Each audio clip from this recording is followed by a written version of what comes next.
I didn't have a lot of money. I was looking to convert my time into money, Yep. develop expertise, be the boots on the ground, do the legwork to make deals happen. I was not the guy who's trying to turn money into more money.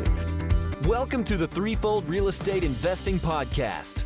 This is the podcast where you'll not only learn how you can achieve massive success in multifamily real estate investing, but also how you can simultaneously pursue great relationships with your family and a better walk with God. You can achieve financial freedom through real estate investing without sacrificing the relationships that mean the most to you. Now, here's your host, Lee Yoder. Welcome back, Threefold listeners. I hope you're having a great week this week. We've got another great guest today, another local guest. Love interviewing these rock stars from the Southwest Ohio area. Slocomb Reed is joining us today. He's become a good friend of mine. He owns properties and manages properties down in Cincinnati, doing a great job, been doing it for a long time. If that name sounds familiar, you've probably heard him. He's one of the hosts of the Best Ever Real Estate Podcast, Joe Fairless's podcast. And does a great job there. I've had the pleasure of being interviewed by him. One time was out at the Best Ever conference out in Salt Lake City. So that was really fun. But anyway, a little bit about Slocomb, then we'll bring him in. Slocomb has been a real estate investor for the past 10 years. He became a residential real estate agent back in 2015 in order to get into real estate full-time from a career in youth ministry. He and his family, his wife and 2 young daughters, now have a rental portfolio, 2 real estate operating businesses, and a real estate sales income to support their lifestyle in Cincinnati. And he does so much more. We'll get into all that. First of all, Slocomb, thanks for joining us today. Appreciate it, Lee. Thank you. I'm glad to be here. Slocomb, take us all the way back real quick. Maybe back to, I think I said 2015, reading your bio. You were a youth pastor. What got you interested in real estate? Why did you end up kind of making that big jump? Yeah, so I'll try to cover a lot of ground quickly here. If we can go back to 2013, I was a quote unquote full-time youth minister. I was getting paid for 25 hours a week, but when anyone listening who's been in ministry knows what that 25 hours a week really means, there are 168-hour weeks in youth ministry. You go on a mission trip or something like that. Well, my then girlfriend and then fiance, soon to be wife, had a real job that was paying the 40 hours a week that she was working. And I've been doing a few things to try to fill in that like 15-hour a week gap, just to be contributing financially equally to our family as my wife. And I tried a few other side hustles. I finally read a book right over your shoulder, Lee, Rich Dad, Poor Dad, and lit a fire under me. I just had to learn how to do these things. I read a bunch of other Rich Dad books. I read some of the Ken McElroy real estate investing and property management books. And I learned, before I knew it was called house hacking, I learned that you could purchase and owner occupy up to a 4-family on an FHA loan with 3.5% down, get the seller to cover some of your closing costs. And I was off to the races. Nice. So that's how you got started? Yeah. So the idea at the time was that, well, what we now know, thanks to Bigger Pockets, is called house hacking. That was going to be my part-time job to supplement my income. Nice. But it didn't take 15 hours a week. It was a way better return on my time than I could have imagined for us financially. And again, man, it's just, we're talking 10 years ago. So the returns, the numbers are really unrelatable now in 2023. Sure. Yeah. I can dive into them if you want to, but you're not going to find 2013 deals in 2023. Nope. We need another crash first. Yeah. Right. We're in a fortunate position when we can talk about needing a crash. I hope our listeners are feeling the same way. Yeah. But yeah, I mean, I fell in love with real estate. It turns out I was good at dealing with people, dealing with tenants. Decided later that year, 2014, by the end of 2014, I was licensed. And middle of 2015, for a few reasons, I left the church where I was working full time. I got a quarter-time youth ministry gig for the next few years and dove into real estate full time as a way to build. The idea at the time was build the expertise, the market knowledge, the network, generate income. A youth minister's salary is not hard to replace, if you can imagine. Build income and get myself in the game full time of real estate so that I could move on to doing more of my own investing faster with more knowledge. Yep. Yeah. So you jumped in and you were active, Slocomb, and you fell in love with it and found out, you had some skills that God blessed you with that kind of translated into that, and you were kind of all in. So you start building out this portfolio. Maybe just real quick, kind of fast forward through that for us, Slocomb. Bring us up to speed. Where you're back. You started with a 4-family that you were living in one unit, renting out the other 3. And you're like, my gosh, this doesn't take that much time, and it's a great return. Like, I should do a bunch more of this. So I know you have over these past, 7-8 years now since 2015. Fast forward through that real quick for us and bring us up to speed to today. Yeah. So before I was able to buy another deal, I had heard about the BRRRR strategy. David Green hadn't written a book about it yet, but Brandon Turner had coined the term and talked about it on the Bigger Pockets podcast. So our second deal was a BRRRR deal. From there, I'd been putting a focus on BRRRR standing for buy, rehab, rent, refinance, repeat. I'd been putting an emphasis on the velocity of capital, as we call it now, because my capital was limited. So the ability I was looking to build wealth and cash flow. I had more of a long-term perspective. I wasn't just looking to put as much money in the bank taxable as possible this year. So I focused on deals that would allow for a lot of forcible appreciation up front with a cash out refinance in year 2, ideally year 3 if necessary. I was getting into real estate to give myself the knowledge and the expertise. I ended up with partners who had the capital but didn't have the expertise at the time that I was developing. And that allowed me, in a joint venture style of partnership, to accelerate that BRRRR investing, using other people's capital and my expertise and my ability to get us to a cash out refi in year 2.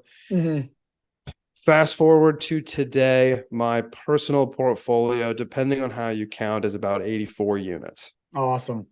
And Slocomb, just what you were talking about with the BRRRR and like the velocity of capital, you don't have a lot of capital.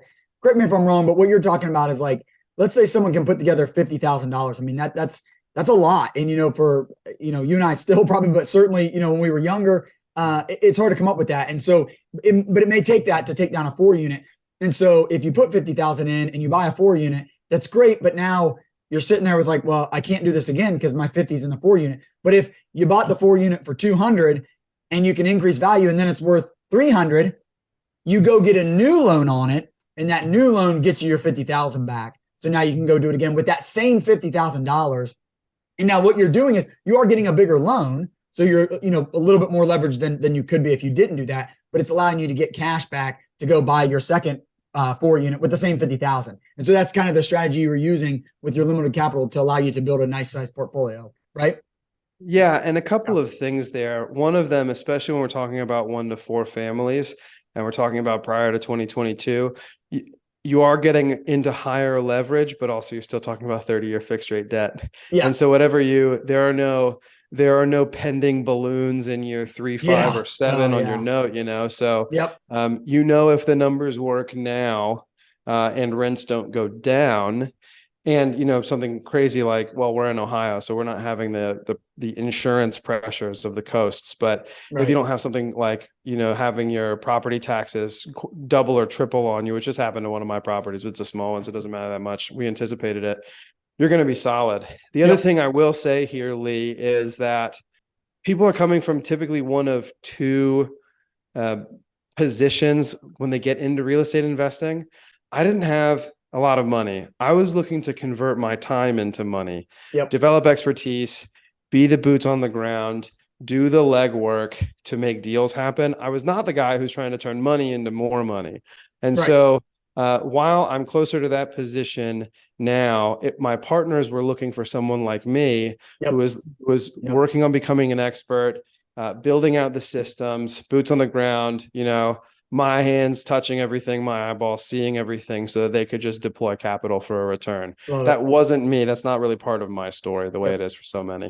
Brandon Turner, you mentioned Brandon Turner, Bigger Pockets. He used to be a Bigger Pockets. Now he does kind of his own thing. But I think he would talk about that. I think that he would say there's 3 things that you need, to make a good deal in real estate. You need hustle, expertise, and money. And you don't have to have all of them. It's good if you can have 2 of them. It sounds like, Slocomb, you started out with just 1 of them, but then you were doing your own deals and doing house hacking to gain the second one because you had the time and hustle. You didn't have the expertise yet, but you did some of your own deals to get some expertise. Now you've got 2 of them and you just got to solve for the third one, right? By bringing in a partner that has the money. Yeah, Yeah.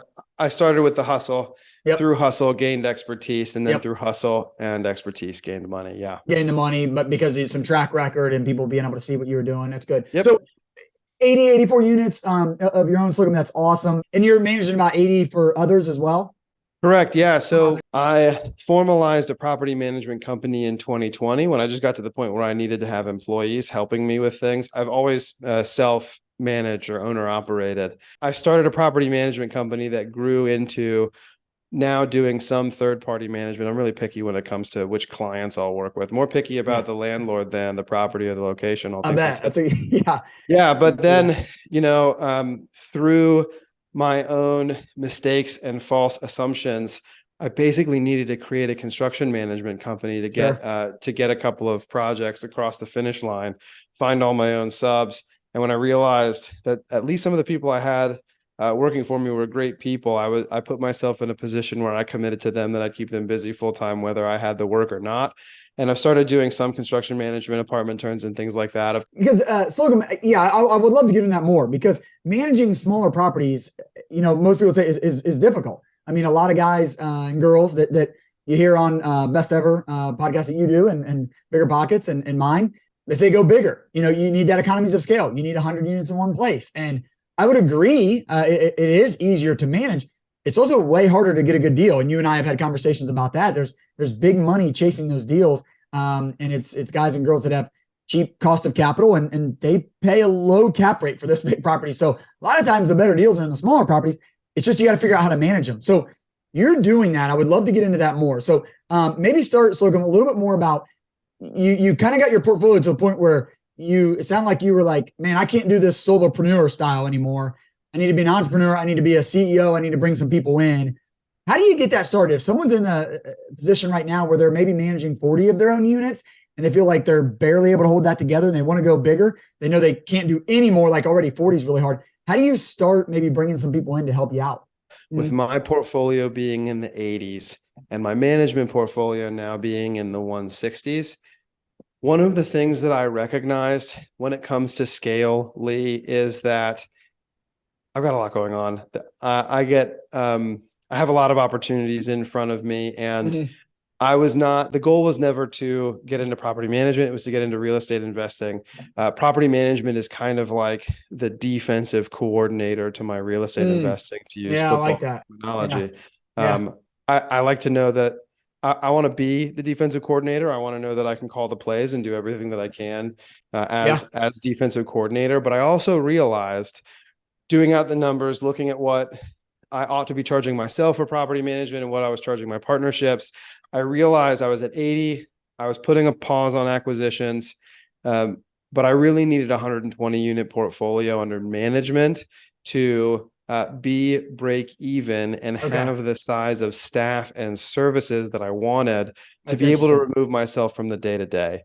So in order to not have to do any of the showings myself, the move-ins, the vast majority of communicating with the tenants, the bookkeeping and all of that, I figured out that with my model and 120 units under management, I would be break even having all of the day-to-day of property management delegated. Now, that said, all major decisions still go through me. I approve all applicants, review and sign all leases, but that's really all that. And, management level, managing people is all that's required of me in property management at 120, because at 80, I couldn't do it.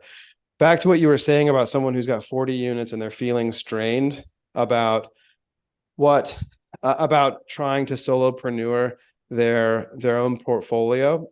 Yep. My recommendation is that you start by figuring out all of the things you are doing that could be done remotely. And there are a couple of reasons for that. One of them is everything that can be done remotely requires a lower level of trust, because if you say you're going to bring on one person, it was a virtual assistant for me. I'm a big fan. I'll go into that in a moment. But if you bring on a virtual assistant and you're the one who's, again, the hands, the eyes, the feet of the management, then you're the one who you are expecting to see the problems, recognize things in the moment, have those in-person interactions with people doing the showings. Right. Where are the keys? Things like that. You don't have to trust someone else to remember all of those things, or notice things on site when they are there to do one task, but something on the other side of the building could be problematic. The other reason to go with remote is because that's the most affordable labor that you can get access to. We were talking just before the interview about how I have some VAs in the Philippines, and a typhoon earlier this week knocked out half of my property management staff. So I got a couple of things I'll have to get back to after this interview. No rush though, Lee. But you need to buy a generator and get it over to them. I do, and I don't know if that's going to help or not. No, but everything that can be done remotely is also much easier to template and script. Yeah. So one of the things that solopreneurs have the most struggle with, that I still struggle with now, is realizing how much of their knowledge and their systems are just in their head. Yeah. And all of the things that you and I know, and that we know how to do, that we've never had to articulate to someone else to have them do it for us. You're going to have to, regardless as you scale, you're going to have to figure out how to write that stuff down. But also, all of the phone calls, all of the inquiries, all of the tenant concerns, maintenance requests, things like that, a lot of those things that come up on the fly, those were things I was looking to delegate, because at the time I was still really a full-time real estate agent. And the way the market has been the last several years, frankly, the moment there's an opportunity on market, you have to pounce. Oh yeah. It's not like it was in the pre-internet days, where a house hits the market and you've got a couple of weeks to get in there and look it over and go home and get your offer in, think about it in the bathtub and make a decision. You got to pounce nowadays. And so I was still pouncing on stuff for my clients. I needed someone else taking all of those phone calls to free up my time. And then I got to the point with that first VA that I actually gave her access to my calendar through something similar to Calendly, where she was just booking the showings for me after she had pre-qualified people. Wow. Yeah. So the recommendation, again, figure out everything that can be done remotely, and then hire someone, ideally virtually, to do that for you, because that's a really affordable route to go. Make sure you script and train to a higher, finer level of detail, because there will be there will often be misunderstandings. There could be cultural differences and other things. You're probably hiring from outside of the industry as well. But to give you an example of the things I was at 40 doors, the things that I was having VAs do, all incoming inquiries on the listings with a pre-qualification. So talking through our qualifications with them over the phone before scheduling a showing, to make sure that verbally, at least, they were telling us they were qualified. Scheduling that showing on my calendar based on my availability. Sending the application request and following up on the application, processing the application, and delivering it completed with references checked to me, all of the information already gathered, to be able to render a decision. And then I would, at the time I was filling out and signing the lease and signing it with the tenant, but then my VA was setting them up for move-in. Of course, physically, I was the one meeting there and handing them the keys. But then it was the VA who was having all of the frontline communication with the new guy and all of the other tenants. Maintenance requests, complain about a neighbor, the grass is too tall. All of those things were going to the VA, and the VA was packaging them for me to deliver them to me in a meeting that was put on my schedule at a defined time that we both knew that I'd be available, so that I could address them then. Yeah, that was, and then having the communication about like terminating the lease and the move out and getting all of that scheduled. I was handing off all of that so that I could go be busy with the other things that I had going on. That's so good. Yeah. So look, I'm just thinking through this, like, as a solopreneur myself and trying to make some of these transitions, I totally agree with you that there's so much that's in my head. Because I'll even have my wife kind of plug in and try to do some stuff, and she just reminds me over and over again, like, you are not giving me good direction. Like, you think you are, but you're saying just a little bit, and there's so much more in your head, but you don't realize you're not telling it to me. So I think that's so important. Another thing, Lee, that you and I have discussed, and when it comes to keeping properties, especially larger properties, performing with regards to at least economic occupancy, keeping properties full, staying on top of maintenance requests. I think the most important thing in my experience has been momentum. what I mean is the moment something comes up, you're pouncing on it, whatever maintenance request, vacancy. And one of the reasons I had recognized in my business, I'm disappointed to say it took me more than a year to do something about it after I found the issue, but I had an Eastern Time business hours virtual assistant responding to all leasing inquiries, which meant that if someone found my rental listing laying in bed on Friday night, they didn't get a response until Monday morning. Now, I know for a lot of places that would be a great response time, but I realized that we were losing a lot of people who were expecting to see an apartment that weekend and be applying for it by Monday, because that's just the way that our culture operates. Yeah. And so now what I mean by momentum is that I have an additional VA specific to the weekends who's been trained. Nice. Oh man, I tell you what, this is nice too, Lee. When you get to the point that someone you have trained is training other people in Oh your my gosh, I organization, can't you don't have to do it imagine. yourself. It's Yeah. amazing. But Yeah. I have someone else on the weekend so that every single inquiry, anyone who just like clicks the button on Zillow that says I'm interested in more information is hearing from us within 24 hours. That's great. Because that's the level of expectation that they have, and there's that classic Arnold Schwarzenegger quote about, yeah, you can take a day off. Just remember that somebody else isn't. There's that person laying in bed scrolling Zillow is tapping that button on like 10 or 15 listings to see who's going to call them back. And I just know that we need to have the momentum. We need to be the one who's calling them back. We need to be pouncing on maintenance requests as soon as they arrive.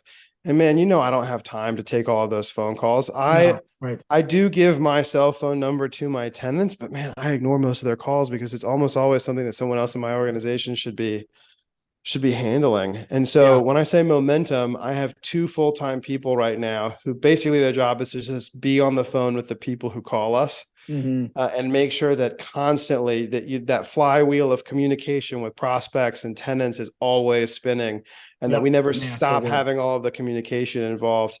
It's so true. We have totally seen that where, we've used some third-party management and they've done a good job, but it's really difficult, and somebody has to be on top of the leasing at all times. And we just noticed that, like, we can tell there's just not as much attention being paid to the leads coming in. We're suddenly not renting units. It takes a lot of work. They start the momentum. They've got a little bit of momentum by clicking your button. If you let that momentum go away, it's gone. Like, you've got to keep that momentum. You got it. Yep. Okay. We hear you. Yep. Come look at this. When do you want to come look at it? Oh, okay. I'll come look at it here. Okay. Yep. Come on and come look at it. Look at it. Okay. Here's the application. All right, great. Here's the lease. Like, just keep the momentum going. Man, so true. Really good concept. Another thing here, because we realized just recently that we were losing quality applicants, people who had applied and then decided not to go with us. We always actually check references. We call them. We need to get on the phone or at least get them to respond to a text script. So just to this point of momentum, one of the things that we changed recently is that, it only takes Appfolio, or that's what I use, but Buildium, Yardi, whatever platform you have. If you're running the applications through that kind of platform, it only takes maybe a couple of hours to have all of those reports processed. Okay. Like their background check, criminal check. Outside of checking references, we're ready to render a decision a couple hours after they reply. What we used to do was wait until we had heard from the references before we told a tenant that they were approved. But I mean, if this is somebody's boss or somebody's, disorganized friend who leaves 40 texts unread at a time, sometimes it takes a week just to get all the references back. So now the moment we have the reports in, we go ahead and approve them and tell them that the approval is pending hearing from their references. Got it. So that we can move on to the move-in date and the lease, and we can stay on top of it and let them know, like, as soon as we hear from your people, we're going to be ready to move forward. Please get in front of your people, but let's go ahead and lock you in now, get that lease signed, get all the dates, make sure we're ready for move-in, you're ready for move-in. Just not allowing the process to slow down while we wait for references, while we still believe that getting those references is important. That's good. Yeah, no, I can see why you do that. Cause like you said, I mean, somebody else moves faster, they're going to get them if they want to, know where they're moving to. And yeah, I mean, I think you're banking on Slocomb. Like, your application looks really good. It looks like you have a good job. Looks like, you got some good rental history. You're giving us all this stuff. Like, there's a lot you can tell there to have a pretty good idea that the references are going to come back pretty good. So I can see why you're making that move. Well, this is really helpful, Slocomb. I really appreciate this. I always like to ask my guests, what's a key ingredient to being a successful real estate investor? Let's talk about that specifically to managing a portfolio like you're doing. What's a key ingredient to having success? I think you asked this in the prep for this interview, Mhm. and I had a one-word answer. The answer was trust. Let's go with that. So Sure. what I mean by trust, and I referenced that earlier when talking about hiring a VA, where someone who's going to be completely remote, that's a good first hire, in part because it doesn't require as much trust. I imagine a lot of your listeners hire their own contractors. So I'll talk to that as well as to property management. In property management, whether it's a virtual assistant or a local W-2 employee or something like that, there's a lot of energy, there's a lot of activity involved in property management, and I don't want to lose momentum. So the moment I hire someone, they have one responsibility. There is one thing coming out of a lot of day one is culture of the organization, get to meet us, set up all your online accounts and all that. But by the end of day one, you have to be able to do one thing on day two. My local people know how to do a showing on their own because they shadowed me on day one. We start with just showings, or we start with just incoming leasing inquiries, and we watch how they handle that before we give them additional responsibilities. Similar to that with contractors. Now, again, I'm more of a GC looking for subs, building out my own rehab crews, people who are going to be working for me long-term on an hourly basis, as well as people who bid projects. I have a fairly firm system now where a new sub who wants to come work for us, I'll put them alongside someone else for a day, 8 to 10 hour day. And then I'm getting out there, or this person I already trust is going to verify the work that they're done. Was there enough quality? Was there enough quantity? Did they move fast enough in that one day to justify coming back tomorrow? And if it is, we'll go from 1 day to 1 week. We'll see how it is after a week. Great.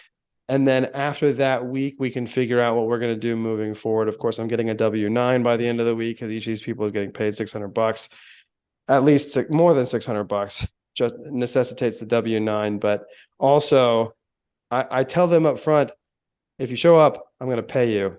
If you suck, I'm going to tell you not to come back. So they know that one day that they show up and paint or hang cabinets alongside someone else, they're going to get paid. But also, I've had people day one, and I've had people after week one that I've told, I'm sorry, not going to have any more work for you. The quality or the quantity wasn't there. Or day one, you showed up drunk. There is no day two. Yeah, it allows you to move quickly, Slocomb, but also fire quickly, move on quickly. So yeah, I really like that. And it just get back to trust. I'll trust you for 1 day, because what can you mess up in 1 day? But I'm not going to trust you for a whole week or a contract, a long-term contract. Trust you for 1 day, and then I'll trust you for another, and then maybe a week at a time, and then a month at a time. And then, eventually you have a long-term relationship with somebody. I always like to ask too, Slocomb, you've had a lot of success within real estate, but I know you're a Christ follower like I am. Your family is really important to you. I know those things are more important to you than your success in real estate, but yet I know you're very busy. So what's a key ingredient, or maybe some strategies you and your wife use, things God has led you to put in your life, some rhythms or whatever. How are you making sure you're having success outside of real estate while pursuing, this successful real estate career that you've got? There are a couple of answers I want to give. That's a great question. Thank you, Lee. The first, on a smaller scale, is that, I was just with a friend this morning talking about this. I try to keep as close to regular business hours as possible, 9 to 5. Sometimes I cheat and start early, but I try really hard not to cheat and work late. And what I've come to realize now, the way that I have my businesses structured, obviously my businesses would be growing faster if I were working 60, 70, 80 hours, taking up weekends the way that I used to. But right now, I've come to realize that if there are consecutive days that I can't get home, or that I can't be leaving my office by 5 o'clock because I have 5 extra fires I need to put out, something is not going right and needs to be changed. And that's quite often someone who has been given a little bit too much trust, and I have to go back in and clean up after them, which is one of the reasons I think of trust so heavily, is that I need to know that I can, quote unquote, clock out at 5 o'clock and go home and be with family and not have to work the weekends. So part of it is overstaffing my property management company. And I call it overstaffing because I mean, it operates in the black, but it's not the You can profit make more money off of it. generated. Oh yeah. The profit generated is nowhere near worth the amount of time and effort involved. However, I know that everything is being taken care of all the time and that I pull the strings, push the buttons, and have control if there's an issue. So part of it, yeah, is overstaffing some of my work, some of my initiatives to make sure that while I'm less profitable, I have more of my time, making sure I'm working with people that I can trust and recognizing that if I'm in a position where I'm under too much stress, or I'm not able to get things done within business hours, it's likely because of a trust issue with someone I'm working with or something that I need to fix to get back to working those, keeping my work life to work hours. The other thing I want to say here, I had two very, very solid examples of this in my parents growing up. My mother was a parish priest and is a parish priest. My dad was a professor of philosophy, specifically ethics. And they both chose those careers because of the impact that it would have on the people that they were serving.